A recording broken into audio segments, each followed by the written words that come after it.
are these people? Do you see anything about this at all? I did read some of it last night, and yeah, I was depressed. Yeah, but I understand why you wanted to do it. Yeah, I mean, I figured this is going to be our last live show for like this year, make sure that people are kind of like focused up and that this stuff is still happening and will happen over the holidays. And like, I want people's eyeballs to still be open. And I definitely want you to make sure your family's eyeballs are still open. So you can send them this kind of stuff. And it's a bit brutal. So, prep your emotional butts. But this is from Caitlin Johnstone. We've been a minute since we've done her. So, meditations on a 6-year-old amputee crawling through Gaza with the help of a roller skate. Yeah, that bad. She writes, "It's funny the things that get to you when witnessing the nightmares in Gaza. Out of all the horrors you'll see there from day to day, today I saw a video of a 6-year-old Palestinian boy whose legs had been amputated, dragging himself through his tent camp with the help of a roller skate worn on one of his hands. And it just about destroyed me. It was one of those inline skates that showed up in the 90s. Rollerblades, we called them. Western boys played with them in summers full of joy and laughter and skinned knees and grass stains. Now, a little boy named Mohammed Saeed uses one to help him scoot through the dirt because his legs were blown off by a Western military explosive, launched by Israelis who possibly played with inline skates when they were small." So she put this tweet up saying, "We are the terrorists," which, by the way, the comments were fucking awful. Of course. A Palestinian boy in Gaza with both legs amputated after being bombed by the Israelis uses roller skates. I mean, I feel like we should just let the video speak for itself, you know? So, yeah, محمد سعيد قديش عمره 6 years old. There is no mind on power except through God. May God keep you safe. You know, folks, that this is the first time. What was that? The first time I see this child. I saw him coincidentally while I was passing through the tents. As soon as I saw him, I turned on the camera and started filming. I'm shocked. I don't know what to say. May God compensate him in the world before the next. Him and his family. Praise be to God.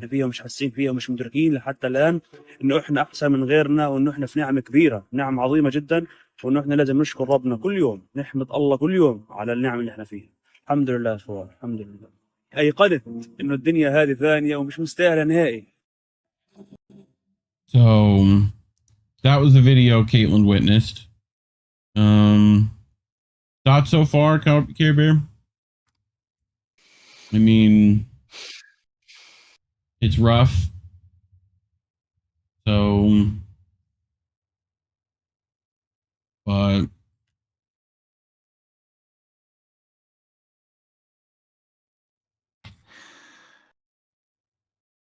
this is what our taxes is going to. And we don't care.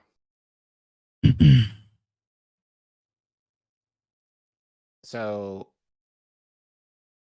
I do not want to hear shit libs going at me for, oh, you didn't vote for Biden, and like, well, we have to work with Kamala and push her left on the issue. No, fuck that. Because I'm sure his legs got blown off during this administration. And he's not going to get the care to even, get legs. Like, God forbid that some organization takes pity on him and takes him to like a hospital somewhere where he's able to, get prosthetics or whatever. But that's not going to be likely for him. Well, and we got Captain Pegleg in Congress trying to tell people Israel's the greatest. Meanwhile, you know, we've got kids with the same fate caused by us. So Right. yeah, but I felt like it was important to witness for sure. So, you know, I think with a lot of the distractions recently, people kind of forgot what was happening there a bit, you know? So we'll let Tim Foley finish this one out. This genocide has been going on so long that the child amputees who live all over Gaza are learning strategies to get through life without limbs. They did a study recently which found that virtually all children in Gaza now feel their deaths are imminent, and half of those surveyed said they wish to die. Yeah. But their lives go on. Even with missing limbs, often amputated without morphine or anesthetic, their lives go on. Crawling their way through muddy tent camps, they go on. They find a way through each day. It's the kind of thing that might inspire you if it were something you were just passively witnessing, instead of something the Western power structure you live under is actively inflicting on people. For those of us who live under the shadow of the U.S. centralized empire, it's a bit more emotionally complicated than an inspirational story about the indomitable spirit of the Palestinian people, because it's also a story about how we failed to stop this from happening. When we look at Mohammed Saeed crawling through the dirt on his leg stumps with the help of a roller skate, we are seeing our own civilization reflected back at us, a genocidal dystopia of complete moral bankruptcy. This is what we have become. This is what we have allowed our rulers to turn us into. Oh, Muhammad, I am so sorry. I am so sorry that we allowed it to come to this. I am sorry that your legs were taken from you, and I am sorry for everything else that has been taken away from you on top of them. Your parents, maybe. Your siblings, maybe. Certainly some loved ones. Obviously your home. And obviously your childhood. I have nothing to offer at this time, either to my readers or to Mohammed Saeed, apart from my own sorrow. Some days all you can do is pour your heart out on the floor and warn passers-by to try not to slip on it, tears streaming over the gaping hole in your chest. None of this is right, and I don't feel like pretending it's right. I don't feel like trying to put a positive spin on it or say it's all going to get better. Some things are just terrible, and it's okay to feel terrible about them. Feelings are meant to be felt. It is sad, and it's enraging, and it's shameful, and it's damning, and absolutely nothing else. We live in a world of such breathtaking beauty and such jaw-dropping savagery. Explosions of love hiding behind every molecule in a society that is ruled by true monsters. We are big enough to hold these paradoxes. We are big enough to feel the majesty of creation and the gut punch of genocide. The wet, juicy, sloppy love for our fellow human beings, and the horror at how cruel we can be to one another.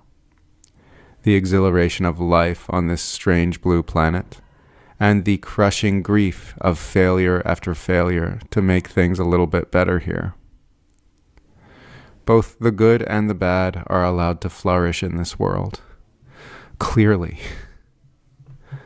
I have no answers or miracle cures for this. We do our best to be decent people and get through each day. We pick up our skate and crawl on.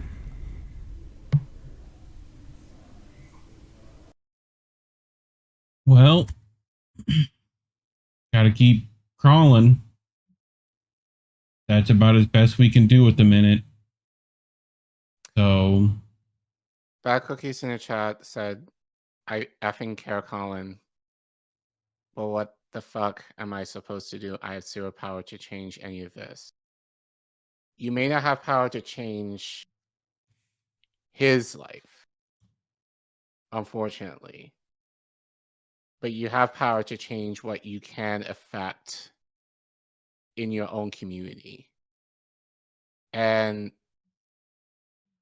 it sounds like a cop-out, but I think really it's the only way you can counter seeing gruesome things like this is to do as much good, as Caitlin said, as you can physically can. And I'm gonna keep saying this until I'm blue in the face. There's gonna be a lot. Look, the opportunities are there anyway, but the opportunities are going to open up all the more within the next few weeks. But as I keep saying, and I think this will probably be my final thing I say for tonight and probably for 2024, heading into 2025. If you say you're about it, prove it. The activism on Twitter is not cutting it, folks. You can't pretend like, oh, I support this thing and all this kind of stuff, but then you vote in a way that counters what you say. You can't be like, oh, I'm pro-Palestine, I'm for the Palestinians, but you're not engaging with any of them in your community to figure out what they need. And just as a story, like, I had a friend, and I don't want to put him on blast, but like, he was talking about Palestine a lot on Instagram, but then like when it came to voting, he voted for Kamala and to justify his answer, he put up, and I forgot exactly what it is, but it was like a black pastor who was like, I forgot the context of it. And I was like, I get what you're doing, but at the same time, what are Palestinians saying? Like, have you talked to any? Have you spoken to any? Do you know how they're feeling? Do you know what they're thinking? Do you know what their plan of action is? Like, if I want to know something from people directly, I would do my best to talk to them directly, but I'm not going to take the experience of another oppressed people and kind of justify into, oh, because this person or representative of this oppressed group is saying this, then that will equivocate to what another oppressed group might be saying. I think that's wrong. And I didn't like the way he kind of made that connection. Like, and if you don't know any, find some. Like, you know, we will do our best to try and connect with lesser known people in the space or otherwise to try and interview them. That's always been our goal, but I think especially more so. Yeah. But again, you know, like, the only way you can counter evil is to do good wherever you're at. And it may not help Muhammad's condition like now, but your work will kind of hopefully make a better future, not just for Palestinians, but for everybody. So I get it. Like, there's a lot that's out our control. And I'm not telling you to do anything that's necessarily out of control, but there are things within your control, that within your realm of existence, that you can, you know, participate in. Your challenge is to figure out what those are and get involved, but get involved in a way that it's long term. As you know, our patron saint Kwame Ture would say, the thing, well, eternal. Like, organization is eternal. So what are the things that you're going to do long term, not in the moment or something that's trending? Because What it's was the trendy thing to say.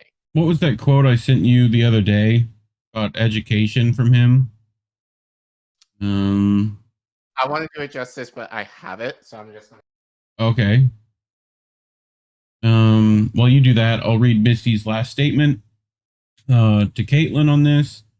She quotes Caitlin with "It's funny the things that get to you," and says, "This article got to me. It's an overwhelming feeling watching such horrors play out before, when you know you are absolutely powerless to do anything to stop it." Which I'm kind of with her on that. I know we're not completely powerless, but they've definitely not left us a lot of options.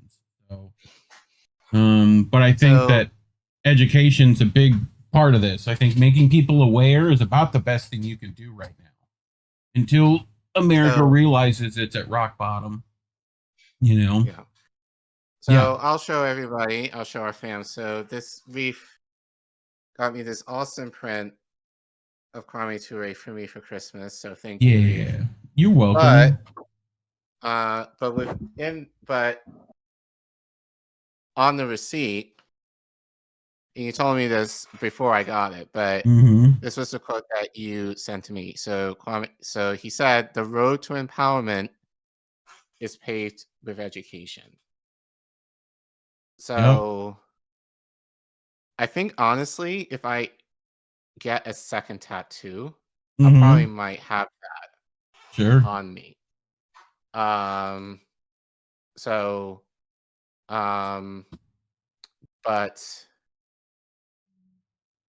But yeah, I think really, and I think that's our role. Really, I think that's been our role of independent media, or at least holistically, is to educate and to have people learn in a way that might challenge you, but in a way that you're able to respond.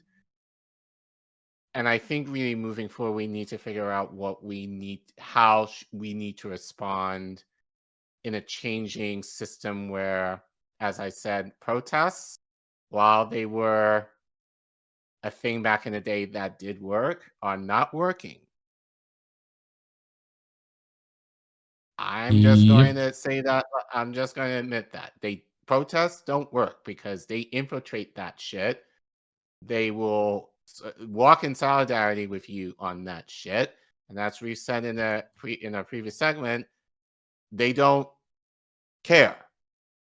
It's like they expect you to, out of courtesy, they will sympathize with you, but then they're just like, well, these people are not serious. So you need to hit them in their money bags. And that's the only way that people are going to respond to anything. Yeah. So we need to figure out what that is and how to really make that stand financially, where people are able to think, or at least take a pause in doing certain actions that would fuck us over. But yeah, I think just ultimately do good, whatever that means for you and your community. That's the thing. That's what you have control of. You know, that's why I always say, take care of yourselves, take care of your families, take care of your communities. And we're heading into the holiday season. Well, we're in it, but like next week is when many of us are going to be celebrating with our families. Hope maybe some of us won't be. And, you know, and I want to honor those who may not have family to celebrate the holidays with. This is, for many people, a very awful time, maybe financially, if you're trying to get gifts, or like if you're like struggling right now, you're not seeing the hope that the season is supposed to represent. Still, do good in whatever that means for you. Like, and doing good just might mean taking a day off work. Like, take care of yourself, feed yourself, like, honor you. You know? So, yeah. So I think that's really all I want to say as we end tonight's stream is, do good, Yep. be good in whatever that means for you, in whatever capacity that means for you. But